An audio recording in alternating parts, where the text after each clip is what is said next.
Hola, mi nombre es Ariam Contreras, soy estudiante de Ingeniería Ambiental y en estos momentos estoy cursando la materia de Procesos y Operaciones para la Ingeniería Ambiental.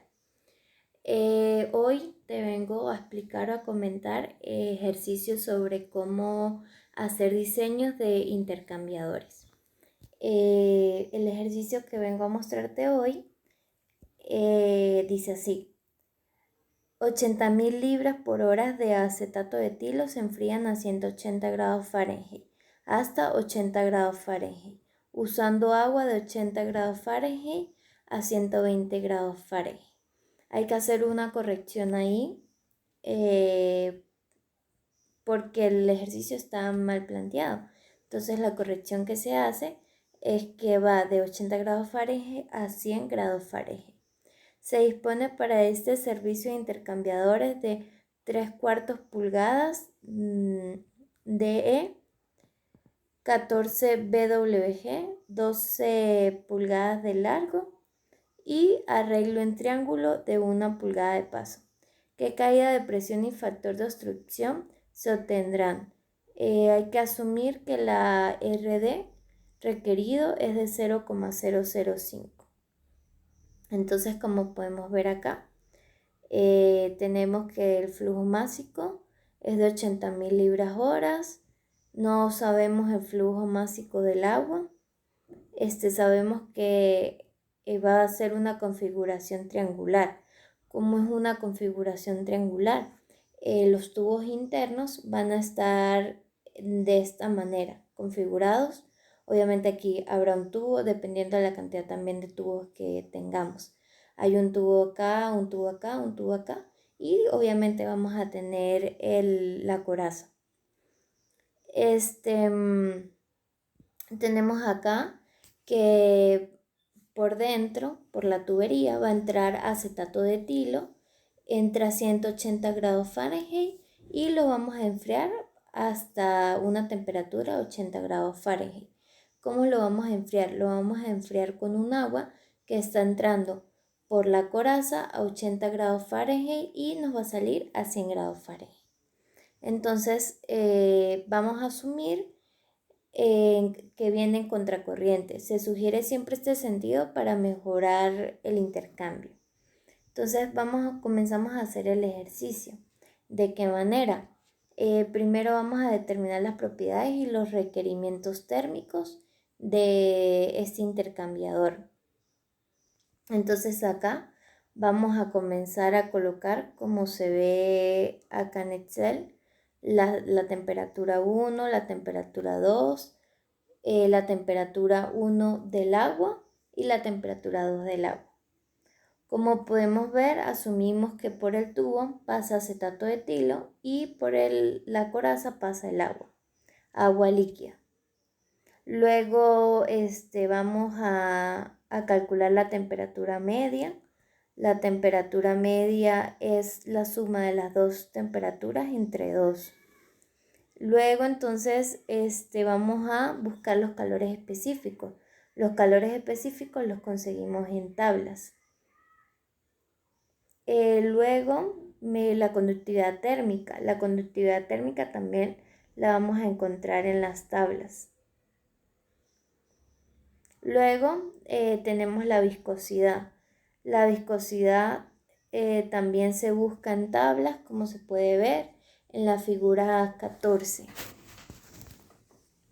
Luego vamos a calcular la viscosidad dependiendo del CP que ya encontramos. Entonces, como vemos, hacemos los cálculos correspondientes y tenemos los valores que allí se demuestran. Luego vamos a encontrar el peso molecular. El peso molecular, como sabemos, del agua es de 18 libras mol y la del acetato de etilo es de 88,1. Luego vamos a buscar las densidades. Tenemos que la densidad del agua es 62,4. Luego vamos a buscar los hidrocarburos, el que corresponde como ese. esta no tiene unidad ya que es un coeficiente. Esto lo conseguimos para el acetato lo conseguimos en la tabla y para el agua lo conseguimos por esta fórmula que podemos ver allí. Luego vamos a sacar las diferencias de temperatura. La diferencia de temperatura es la resta de las dos temperaturas que tenemos. Luego, para poder hallar el flujo másico, tenemos que calcular el calor. ¿Cómo calculamos el calor? Con la fórmula que ya conocemos, que es masa por el Cp por delta de T.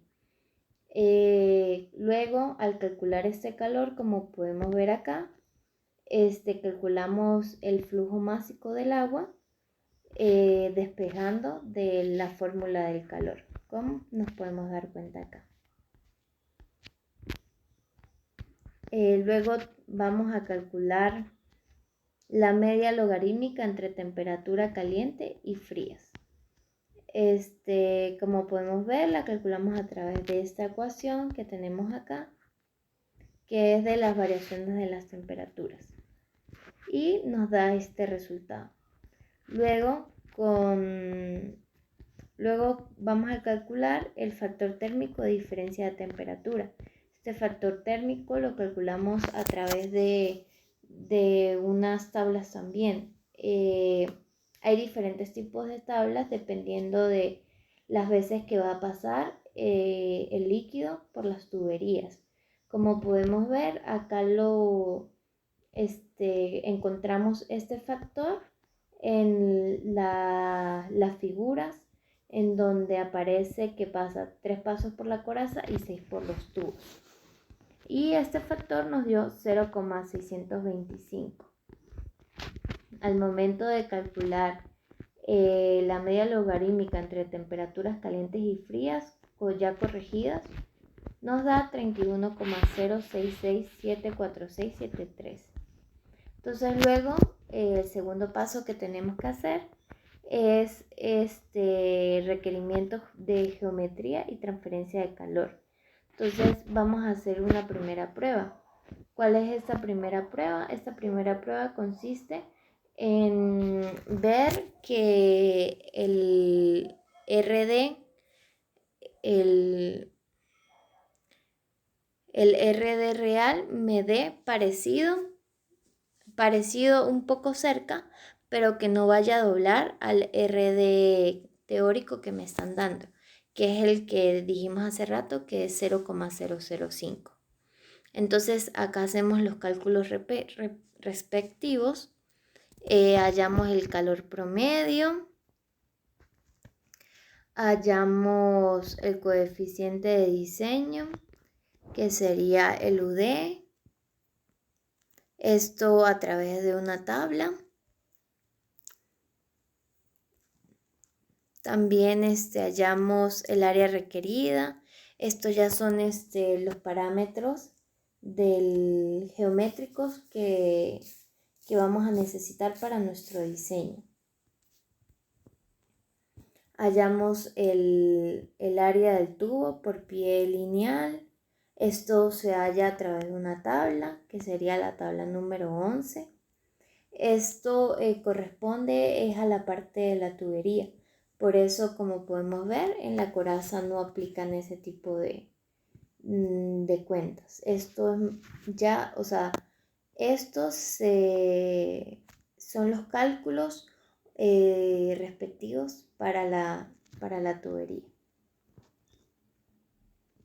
Tenemos acá el número de tubos. El número de tubos me da un valor teórico que lo encontramos en tablas, que es 399. Este valor lo calculamos a través de esta ecuación. Como nos da 399, nos vamos a la tabla número 13 y de ahí con